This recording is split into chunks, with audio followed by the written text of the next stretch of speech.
A small silver craft spiraled down through the atmosphere, its hull burning a trail of fire across the clouds. Inside, Lyra the Thalree struggled with the controls, her delicate hands slipping on molten metal. Every warning light screamed in her ears. Impact in 10 seconds. She whispered a prayer in her native tongue, a harmonic series of notes humans would never hear, and braced for death. The ship slammed into the forest. Trees shattered, dirt exploded, and everything went black. When Lyra opened her eyes, the world hurt. Her body was made for calm bioluminescent gardens of Seraphia, not this gravity-heavy, oxygen-rich wasteland. The air stung her lungs, too dense, too hot, too alive. Every breath felt like swallowing knives. Her translator flickered to life on her wrist. Planet ID, Sol 3. Local name, Earth. Classification, Deathworld, extreme warning. Lyra's blood ran cold. No, not here. Anywhere but here. Her ancestors told stories about this planet, a place where the trees attacked each other for sunlight, where the ground itself erupted fire, where creatures killed for sport. Even the bacteria here were infamous for consuming alien flesh. She stumbled out of the wreck, clutching her ribs. The forest loomed around her, vast, dark, wet, filled with alien sounds. Things screamed in the distance. Lyra activated her emergency beacon, voice shaking. Thalree Command, this is Lyra Vale, Botanist, Expedition 17. I've crashed on Sol 3. Request extraction immediately. Static. She was alone. By the second day, the forest began to eat at her. Her immune system faltered under microscopic assault. Cuts refused to heal. She tried to filter the air through her rebreather, but the machine clogged with pollen and dust. Every sound, every snap of a twig, sent adrenaline flooding through her. Her people were peaceful plant tenders and healers, not warriors. On Seraphia, even predators killed painlessly. Here, the laws of nature felt cruel. When the thunderstorm came, she hid in a hollow log. The rain burned like acid on her skin. Lightning cracked so close that the air shimmered white. She curled into herself, trembling. This world hates me. That's when she heard it. Footsteps. A flashlight beam cut through the rain. A human voice shouted, "Hello?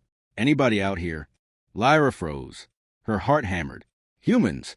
The story said they dissected aliens. They laughed as they burned planets. They were Deathworld's ultimate predators. The light found her face. "Whoa, hey, easy. You're hurt." The human knelt, lowering the flashlight. He was young, messy hair, soaked jacket, eyes wide with concern. "Are you okay? What happened?" Lyra hissed in her native tongue, backing away. "Hey, it's all right. I'm not going to hurt you." He took off his jacket and draped it over her shoulders despite her resistance. "You're freezing." She stared at him, confused. His warmth radiated to the fabric. Steady and human. "My name's Eli," he said softly. "Let's get you somewhere dry, okay?" Eli lived in a cabin on the edge of the forest, a clutter mechanic's workshop powered by solar panels and stubborn optimism. He spoke too fast, smiled too easily, and treated her wounds with gentleness that confused her more than the pain. When she tried to explain, broken words through a glitching translator. He listened without mockery. "You're from another world?" he asked one night. Lyra nodded weakly. "Your world, it kills everything not born here." Eli looked out the window at the rain. "Yeah, it kills us too. We just keep living anyway." His words lingered in her mind. Days passed. Her body began to adapt, slowly, painfully. Her skin hardened against the air. Her breathing stabilized. The more she was around Eli, the less her body rejected this world. She learned that he was an orphan mechanic who fixed everything from wind turbines to old radios. He made her laugh once, accidentally, when he tripped over a wrench and blamed the gravity gremlins. She asked why humans stayed on a world so cruel. He shrugged. "Because it's home. It tries to kill us every day, sure, but we fight back. We grow things, build cities, make art. Maybe that's the point of living here, to prove we can." Lyra studied his face, the stubborn light in his eyes. This planet doesn't just kill. It tests. On the 7th night, Lyra woke to alarms. Her beacon had activated by itself, stronger now, pulsing skyward. Eli burst into the room. "What's happening?" She stared at the readout in horror. "The signal, it's been received." "Good. They'll rescue you." "No," she whispered. "They won't rescue me. They'll cleanse me." Eli frowned. "What does that mean?" She looked at him, tears glowing faintly on her skin. They think any alien who survives this world is contaminated, mutated. They'll vaporize the entire crash zone to be safe. How long? Hours. Maybe less. Eli grabbed his coat. Then we run. They fled into the forest under a blood-red dawn. The air was heavy with static. Something was coming from the sky. Lyra's legs burned, but Eli never let go of her hand. When the first ship appeared to the clouds, it was like a silver blade descending from heaven. Lyra stopped, chest heaving. You must leave me. They'll detect your life signs, too. Not a chance, Eli said. You didn't leave me when I was dumb enough to touch that glowing vine, remember? That was corrosive plant acid. You didn't even scream. He grinned faintly. Guess we humans are good at surviving poison. Lyra's laugh broke into a sob. You are insane. Maybe, but you're worth it. They reached a canyon, a scar of black rock carved by ancient water. Lyra activated her beacon's override, converting its power into a pulse that might scramble the orbital scanners. It would also overload in 30 seconds. She looked at Eli. When it explodes, there'll be a wave of energy. If you hide behind the rock.